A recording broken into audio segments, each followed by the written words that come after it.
extra low energy this year. This year, featuring Ray Narvaez.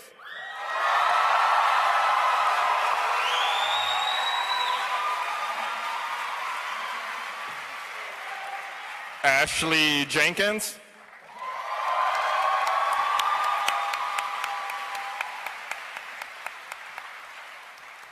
Bernie Burns.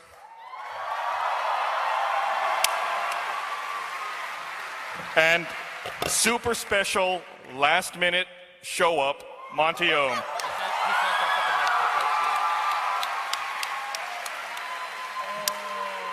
So we've been backstage for a little while, and Bernie turned to me and goes, "Hey, Monty here?" I don't know. I thought it was at the other theater. I'm glad to see you, Monty. I'm glad you're able to make it. We were a little worried. Yeah, that's all right. I think he was sleeping. Okay. So that short is, we've actually shot about 4 of those style shorts. That's one of the stretch goals for our enormously successful, thanks to all of you, Indiegogo campaign for Laser Team.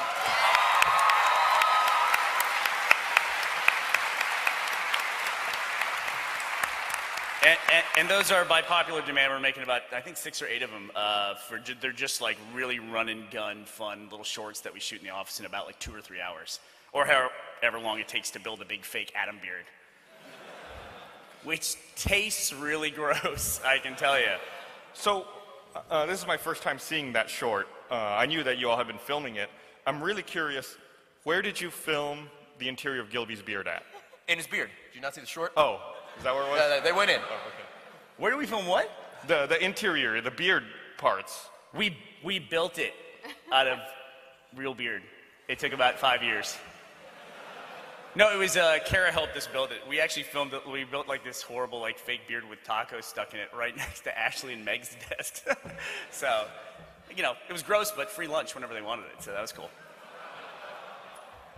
Hey, don't knock the tacos. They're tasty. So it's been 10 years of PAX now. I don't know if I'm ready to accept that yet. I feel like I'm entering a midlife crisis. Yeah. Have you been to all of them? I've been to all of the PAX Primes. I've seen it grow from a tiny little thing to this monstrosity sea of people out here staring at me. Yeah. Crazy. Oh shit! Oh, there's people up there too. Wow. Shout out to that guy up there. Yeah, that guy. Nah, they don't deserve that. Tried. So this is always a tough time of year. You know, we have so many people crunching to finish up projects right now. So They're all sleeping in the bunk beds above the news area, by the way. So All of them. Together. We actually got a renovated workspace. We thought it'd be really cool if where she worked there was it was like under a bunk bed, kind of like a college dorm. So her desk is under a bunk bed. The unintended side effect is now the bunk bed is filled with animators sleeping. Yeah, Yep. theoretically it was going to be my bunk bed, but now it's just everybody else's bunk bed. I'm thinking of just like starting to like book it out. Charge them. Just wait till the bed bugs show up. Don't worry, they'll fall and they'll be lice. I mean, it's totally fine.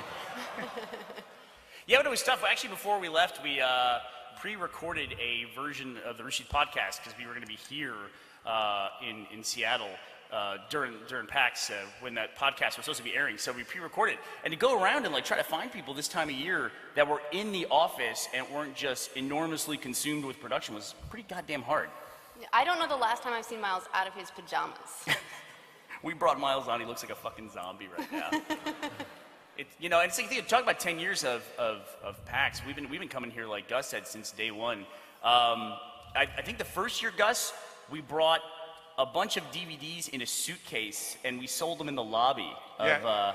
It was at the Maidenbauer Center, and yeah, we brought them over in a suitcase, and we opened it up. We didn't even go into the expo hall. We literally set up a folding table about this size. We were like, hey, you want to buy some DVDs? Let's do that now. Oh, God. Forget the booth. Just boom. PAX was so different as well. It was 24 hours that first year. Do you remember that? I think the first 2 years were 24 hours, which was simultaneously awesome and terrible. Because some people really, really didn't leave. Yeah, and the worst part for me, though, was I got really drunk on Friday night, and like at 2 in the morning, I thought, oh, PAX is still open. I'm going to go there. No, do not do that. It's a good thing that they closed now. Yeah, we've been saved from our Gus. I met you for the first time at the first PAX, now that I think about it, Ashley. Yeah, you're the reason that I thought I knew Bernie. Yeah. Oh. Finally, something came out of my relationship with Gus. That's it. You're welcome, Burns. Actually, when I first met Ashley in Australia, it was a funny story. I went down there, we were promoting DVDs, and I put on Twitter that I'm going to be in Australia, and she was living there at the time, and she said, hey, let's go out for a drink and catch up. I said, I would love to catch up with Jinx from the Frag Dolls. I haven't seen her in years. We went out and tried to catch up over drinks. 5 minutes in, we realized we had never met each other before, ever. Nice. It was a weird way to meet somebody for the first time. And in fact, she later admitted she went out to drinks with me because she thought I was Gus.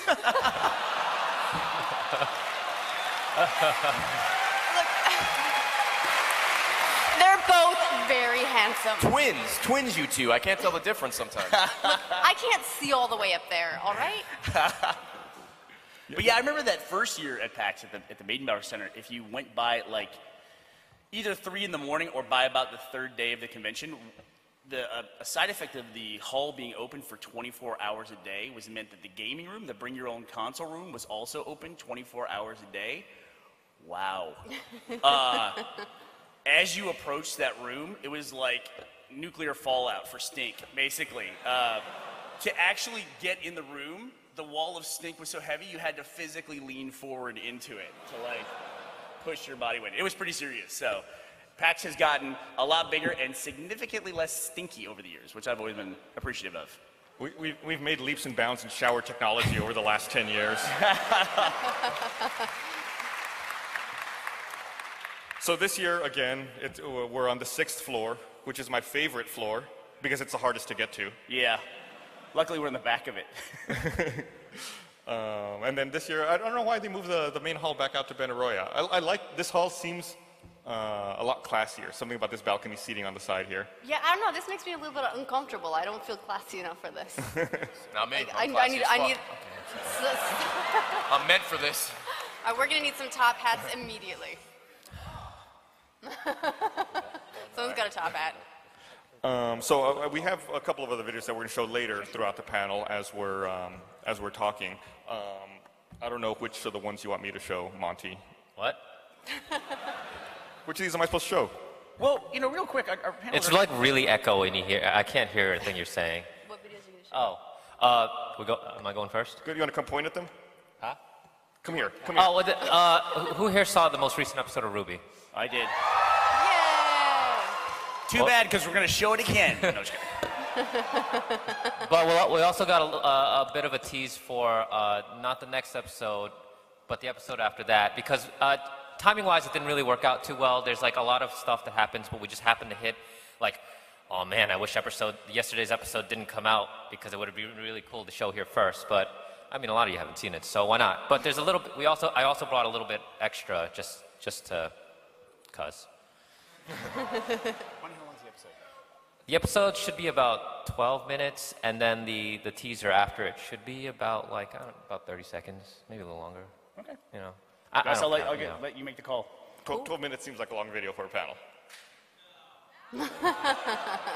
A 12-minute video that's already been released? Yeah, why don't you just show the beginning part, and then we cut out all the dialogues. Scrub it. Just click around. get like the title and then the credits. It was literally like Wednesday. We're like, what we're bringing? I'm like, I don't know. I gotta make the show, man. So I'm like, here, let me bring this. I mean, you could just show the action stuff, and All then right. We'll deal with that later. Okay. Let's play it without sound and have Ray make all the sound effects on the fly.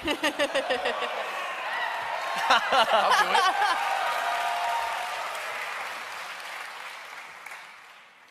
So as part of the indie stretch goal stuff as well, we've been having to make more podcast Let's Plays. And that's been a lot of fun. I feel like we finally have a setup for it. And we can maybe in the future, if people have interest, continue to make them. Yeah, well, it's nice now that we have a space for it. Is that why Joel got kicked out of his office? That's why Yeah. Joel got kicked out of his okay. office. Shame Joel got fired. But yeah, because we never wanted to mess with the Achievement Hunter setup. Good. We don't want to keep you guys from working. But it's working. It's a good space, and I've been talking with some of the guys over there, Michael and Jeff, and I think they're going to start using that room as well for some future stuff that y'all are working on. Cool. Thanks, Ray. Great contribution there.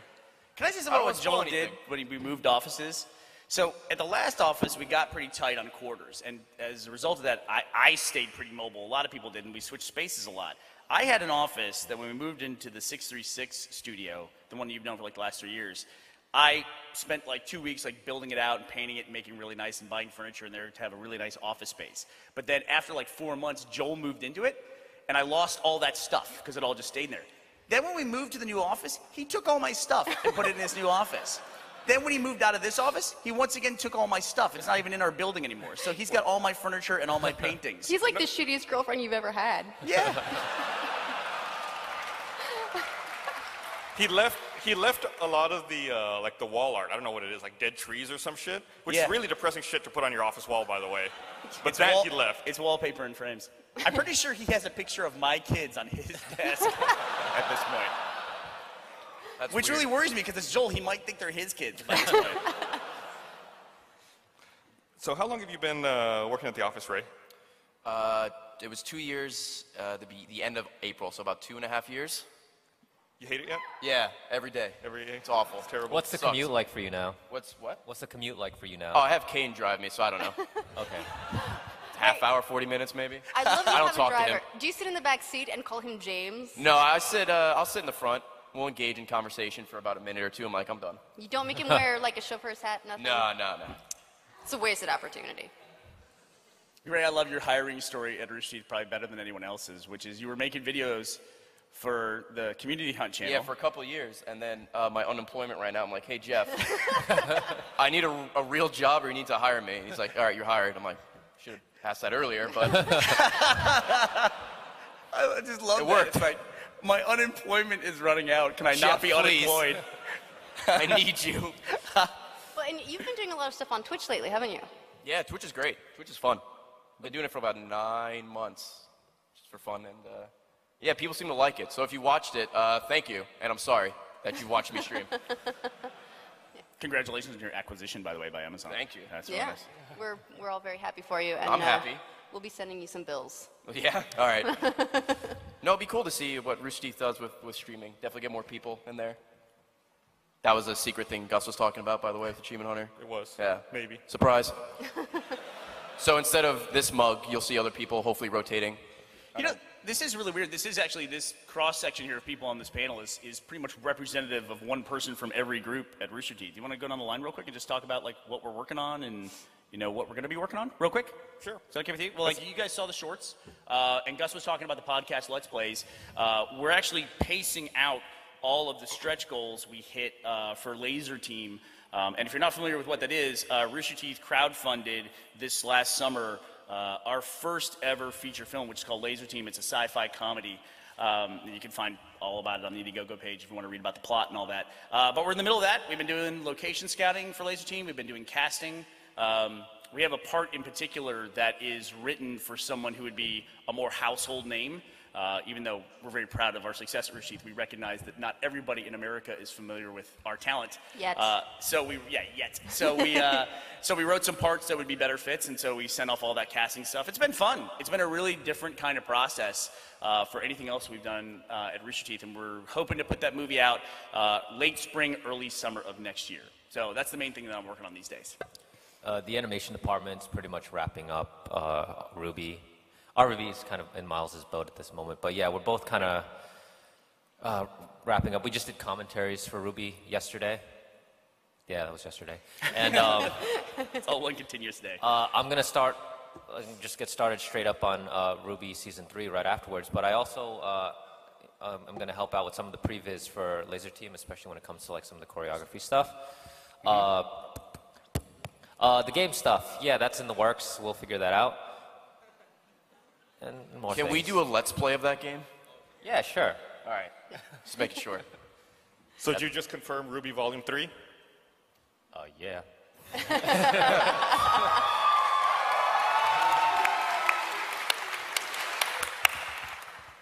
So we've been putting out a lot of new shows for The Know, which is our sort of news and informational channel that we launched back in March that I've been sort of heading up. But in addition to the news, we've obviously got the gaming podcast, The Patch, and our new video and film podcast, or movie and film podcast, Screenplay, which I hope you guys have all checked out because it's awesome that JJ's heading up.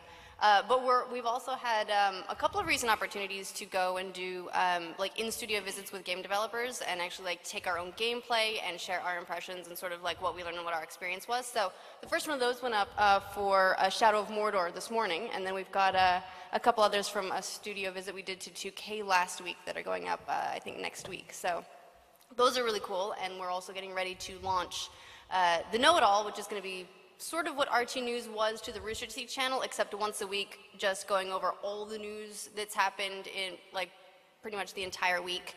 And we've just launched an esports specific version of that called the Leaderboard, which is a lot of fun so far. I bowed out of it because esports, I don't know anything. Holy shit. But I that's a lot love of watching stuff. the people that do. I just go, tell me more. You know, So we've been keeping busy. I'm trying to get more into esports. I feel like, you know, I'm missing the boat. So I took the huge step and I installed Dota 2 the other day. Wow. Really? Is that it? You just installed it? I installed it. Yeah. Well, hey. I'm thinking about launching it when I get back. Baby steps, Gus. Baby steps. Keep us up to date.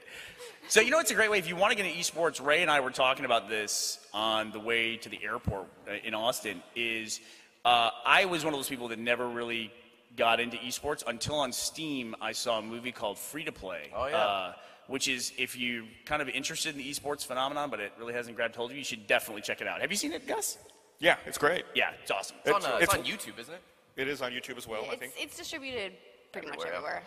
It's just important to see it. It was one of the things that inspired me to install Dota. Mission I accomplished. felt very moved. Are you waiting for the sequel to play it? Yeah. Achievement Hunter. Yeah, we're gonna play games.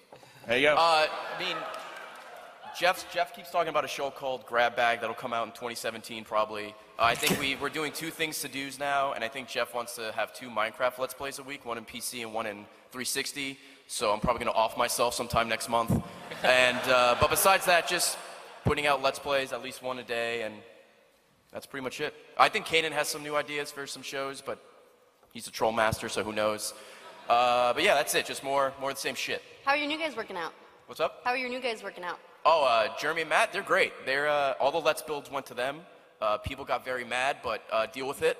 That's what they were hired for, and they're more talented. You've seen Jeff and Gavin build a box, but these guys can build like castles and stuff way more impressive. So yeah, they're definitely really good hires. They'll probably show up in future Let's Plays too. They're really good at that. And yeah, Matt has Megacraft and Jeremy has Imaginary Achievements, so there'll be more of that as well. Someone already, like yesterday when we were setting up the booth over here at PAX, one of the other exhibitors came up to me and go, hey, are Jeremy and Matt coming out here? It's like, fuck no. And they said, you know, why do you say it like that? I said, they just got hired, man. They got to take their lumps. You got to wait before you get sent on these cush trips. We got to beat the shit out of them first, and then we'll. Those Saints Row guys had a really like big impact on how you guys look at new people. Yeah. Bernie, what was that? Like you were the one telling the Saints Row story, right? The take your lumps story. What's that? Oh, we Saints played Row. Saints Row. I was playing with, I had a kid I would play on Xbox Live with named Andrew Pant, and I used to see him at PAX all the time. He might be here today. He's 13, so he'd be 54 now, I think. Yeah, he was like a 13-year-old kid I knew that he was like a ringer. He was great at every game, like Left 4 Dead and Saints Row. And we went and played Saints Row multiplayer like 2 years after Saints Row had come out. And if you go into any multiplayer community after 2 years, It's bad. You get the hardest of the hardcore people. And it was just like these like trash-talking gangsters that were playing Saints Row all the time. And they would just, as soon as we like logged into the game, they would immediately team kill us and shoot us. And we were like, dude, can we just play the game? And they're like, nah, take your lumps. So we were like, I guess we were getting jumped in that day into the Saints Row community. They haven't announced. They made an announcement, I think, this morning regarding the Saints Row franchise that there's going to be some standalone DLC for Johnny Gat Out of Hell. Johnny Gat right there. Johnny Gat fan. I got one friend, one fan. Yeah, looking forward to that. They're remaking Saints Row 4 for the Xbox One and PlayStation 4 as well. Oh, did they announce that? They're doing that a lot I'll these play it days. again. What's up? Doing a lot these days. Lots Yeah, of a lot HDs. of remastered editions. HDers. You know, I thought that I wouldn't like remastered games as much as I did, but I think I played more of The Last of Us when it came out on the PS4 than I did when it came out on the PS3. I agree.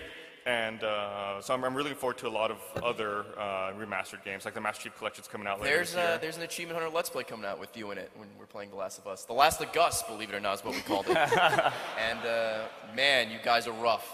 Yeah. I didn't play in that one, but I heard. We talked some serious shit. So hopefully our skills back it up. It's like finally it feels good to finally be good at a game. Yeah. Because I suck every other time I play online. But if I play Last of Us with the Achievement Hunter guys, it's like we just roll over everyone. And you got your feelings hurt, Bernie, when we were doing one of our Last of Us things. All right, so now he's gone. Tell us the story. We were setting up for game night, and we're going to play... What is it? No. we were playing Last of Us, and we were sitting there talking. I think it was Ryan, Gavin, Michael, and me. And Michael's looking around, he's like, yeah, this is the ultimate Rooster Teeth Last of Us crew. And Bernie walks up right at that moment and goes, hey, I play with you guys. And Michael's like, yeah, but you suck. So he dejectedly walked off. It's like, it's even...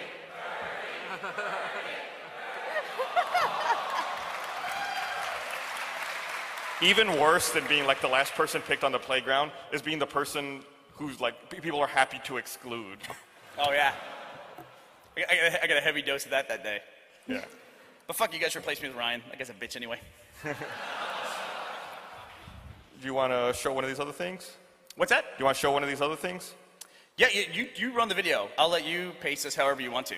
Okay, well, we'll get to your thing later, Monty, but right now we're going to show another video that we've been working on. Oh, what are we showing? We're showing Chris's thing? That one. Oh, yeah. All right. So this is a series.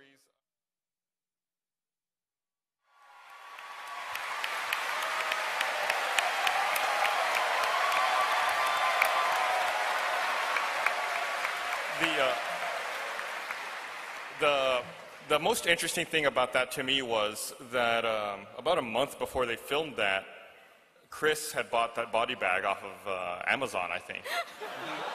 And they were trying it out in front of my office, and I was walking out to go to lunch or something. And they go, hey, Gus, come here. And I go, what's up? And he goes, I bought this body bag off of eBay. Does it look enough like a body bag to you? I was like, yeah, I guess. And then Aaron got in it and laid down. I was like, what if I laid it like this? Like, could you think that the handles can support my weight? I was like, yeah, it looks like it. Didn't give it a second fucking thought. Yeah. That these guys had bought a body bag and were trying it out and asking my opinion. And then I saw the video. I was like, oh, well, that makes total sense what you guys were doing. The number of things that happen in the office that you just don't question is Yeah, the worst part is unusual. they use like company computers to do this stuff. So I was just in the office on Reddit one day, and there was an Amazon ad in the corner, and it was suggesting I buy body bags and like S&M body harnesses. So it's like, Yeah, that was me. Sorry. Future Let's Play. yeah. I came out of the office and saw Joel and Adam just covered in flour with two mannequin arms for that how-to. I'm like, I'm gonna get a drink. Don't let me interrupt you. I saw them covered in blood another time. Yeah. It's like, Just all right. just Hope you guys another have day at the fun. office. Guys want to go to lunch or? It's a very surreal place to work. And I think if someone was actually genuinely hurt and needed medical assistance, they would die. Yeah. I saw and then a few weeks ago, I was walking out of stage 5, and I saw a fire across the parking lot. I was like, oh shit, should I call the fire department? Then I looked a little closer, I was like, oh no, I see Gavin out there, it's probably fine. Yeah. It was like, Gavin is with a fire, everything's okay. You know, Gavin, that'd be a really smart idea for Gavin. He could destroy millions of dollars worth of property as long as he's carrying that camera around with him. Then he's totally fine. Hey, I'm just shooting it for something. He's actually doing something really cool. He's over in the UK right now, shooting this big campaign right now for just for a partner that we have, and it's a really cool thing. And I can't wait for it to come out. I'm not sure. I started talking about it and then thought maybe I can't talk about it. But he's doing this really cool thing over in the UK now. It's going to be a really big deal that I can't tell you about, and I don't know how to get out of this conversation. In the Achievement Hunter office one day, he was pulling footage from one of the Phantoms, and then he finished, and he was like carrying it, and I was just standing there bullshitting with him. He's like, I'm going to toss this to you. You ready? I'm like, how much does it cost? He told me the value. I'm like, do not throw that at me. Because it costs more than my life, times like 5. It was once in a car with me, and I didn't want to be anywhere near it. That's kind of money don't wanna for that look at it. camera. I'm afraid I'm don't gonna want to break be. it. Yeah, I don't want to be blamed for that. There are cables for that camera that cost hundreds of dollars. I'm like, all right. Yeah, the upgrade for the Phantom camera that Gavin uses for slow-mo guys, he just got a new one in, and the big upgrade on it is that it instead of recording for 4 seconds, this one can record for 5. Oh, shit! Huge upgrade. That's 25% more recording. I know, it sounds like nothing, but it's actually 10,000 more frames that it can do in one go. And it's a really specific and impressive piece of equipment. I think Gavin's like one of 15 people in the world that can even use those damn things. Yeah, you know, RTX last year when they filmed the water balloon fight, you look at that video and it looks like it was just, they were there throwing water balloons for a half hour, then they play it back real time and it took half a second. Yeah. It's really impressive. I got to push the button on the Phantom once. It's a lot of responsibility. It's a lot of responsibility. And I think the shot I got didn't end up being used because it was terrible. 'Cause there's a lot of pressure when it comes to pushing that button. Has Gavin ever fucked up like a really expensive shot? No. I've asked him about it a couple different times because the hard part about when you're filming something is the exposure for light on it. And one of the big things they shoot with slow motion is explosions. And so he has to expose it for the shot before the explosion goes off, then during the explosion, then right after, and be able to capture all that. And if you fuck that up and you got to reset it up, that's a lot of money. He's never missed one of those so far. And I just jinxed him. I'm sure he missed one just now when I said that. No, but you've had a couple people who just forget to push that button entirely when it comes down to it because you just freeze up. Yeah, it's weird. He can do that 100%, but he can't comb his own hair. So I don't know, or match his shoes. Yeah. I never saw him use the Phantom until we did the PAX East, or the RTX, sorry, the Achievement Hunter panel slow motion thing. And playing like worms with him and seeing him walk off the edge constantly, I'm like, you're an idiot. And then watching him use the camera, I'm like, these two different people? Are you bipolar? I don't understand. He's just using up all of his brain for that one thing. Yeah. There's just no room left over for things like sense. He's super professional when the camera's out. It's like, you stand there. You stand, no, idiot, stand there. I'm like, all right. Whatever, dude. So, Gus, we have 18 minutes left, and Monty says this video is about 11 minutes. You want to do some Q&A and then end with Ruby? You want to do that? Well, there's 2 different Ruby videos that I have here. Okay. One is 12 minutes, the other's 2 minutes. All right. So we have some time. We should do a little bit of Q&A, though. You want to do a little bit of Q&A? Yeah, I think there's a couple of mics out there. If you have any That guy's questions. getting up already. He's excited. He got seat placement. I think that guy was standing there the whole time. Well, he sat right next to the mic. He was the mic. He just transformed. I should also note that this gentleman is wearing a highly fashionable Blue Army Red versus Blue church shirt. He got a high five out of it. How old is that shirt? I think around 5 years. 5 years? Wow, I thought it was going to be 10 years or something at this point. I can't remember the last time. I could play Saints Row with that shirt. 10 years ago, I was 14. Really? Yeah, I'm 24. Jesus. You're 24. Yeah. I made it that long. So I ask a question at a panel every year. So this year's question is, out of the new projects, excluding Laser Team, which ones are you most excited about and why? Why are we excluding Laser Team, asshole? That's my project. It's an easy answer. Sure. Which one am I most excited about? I got to say, I'm really excited about Social Disorder, the one we just showed the pilot for. They've shot, I think, another 4 episodes of it already. And because it was a show that when I first heard about it, I said, I don't want to do a prank show. I don't want to go up to people on the street and hassle them. And they said, that's not what we're going to do. We're not going to walk up to people and say, hey, you want to kiss my ass, and then show them a little statue of a donkey. That's not the kind of pranks we're going to be doing. And they're going to be making fun of themselves. And then when they made it and they delivered on it in such a huge way, because that video to me is fucking hilarious. The rest of the ones they're doing, I just can't wait to see them. Yeah, well, I think we should do as many as possible before they are dead or arrested. Yes. I'm excited for X-Ray and Vav, the cartoon. Yeah!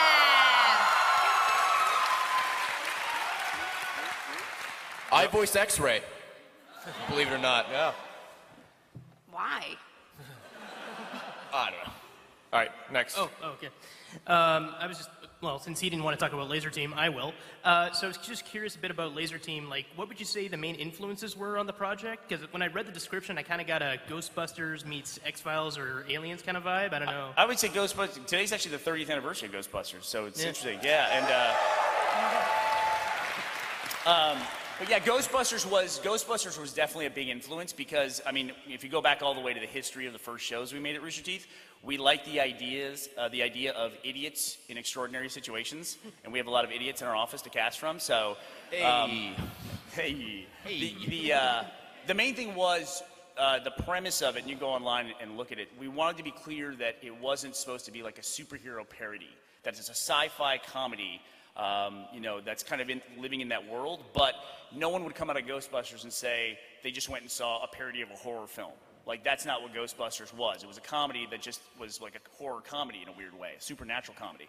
And Laser Team is a sci-fi comedy, and we're super excited about it. We got a new draft of the script, and it's just, everybody loves it. I wrote it, so it's great. In 2011, in PAX Prime, when you guys came down, you did a panel that was really great. I kind of helped you out on it, but that's not important. Afterwards, when I got you guys to sign my DVD, Matt signed it, "Thanks for the sex." And I just want to know, does he, like, remember me, or he hasn't called or, like, Talks texted? about you nonstop. Let's ask Matt. He mentions that thing you did with the tongue, your hat. Yeah. It's all there. He hasn't called or texted. I just want to know if it was just like a physical relationship or if He's moved on, man. Okay. Give me your digits, though. He's not here, dude, but I'll text him. Do you remember the guy you had sex with? Pat, So I 2011? still think about him every now and then. Yeah? Every time I watch the DVD. It's PAX 2011, right? 2011, yeah. Yeah, the year's going to be important for that one. All right. Okay, thanks. I'll let you know. Thanks. Next. Hey, so for as long as you guys have been working at Rooster Teeth, what production or what have you produced that you're most proud of? For any of you, each of you. What was we're most what? What are you most proud of that you produced? I think the thing I'm most proud of that I've made is Red vs. Blue, which I'm 100% responsible for.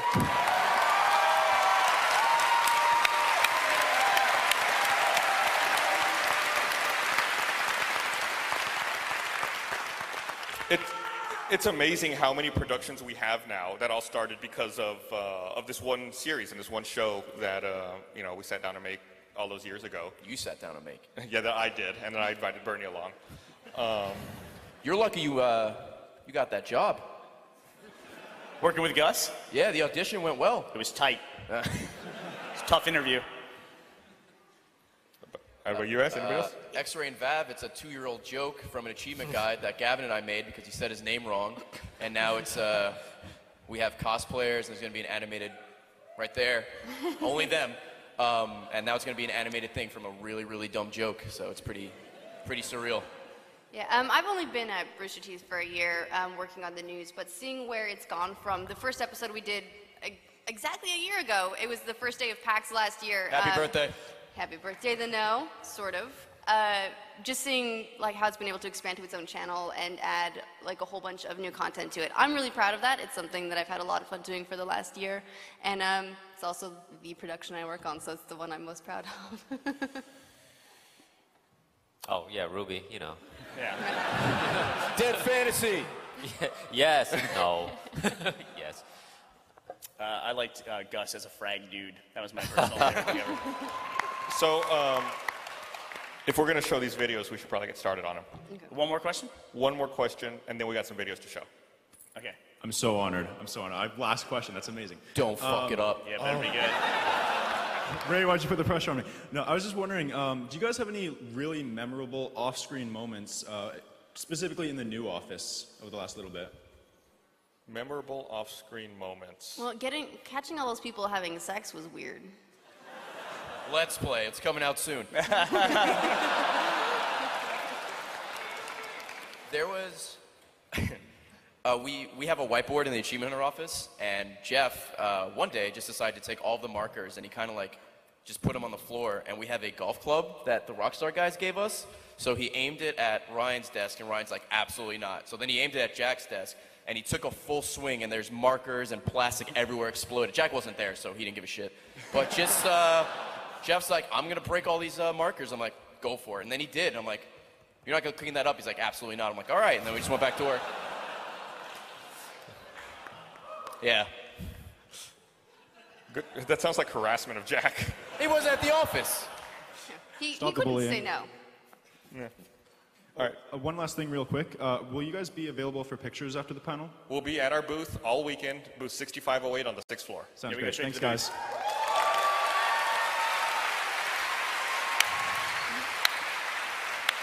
Ray, you can't So start a slow clap when there's a clap. I'm going to play the longer video here, Monty. I don't know if you want to set it up or talk about it before I start playing it. Ruby Chapter 5. It came out yesterday, but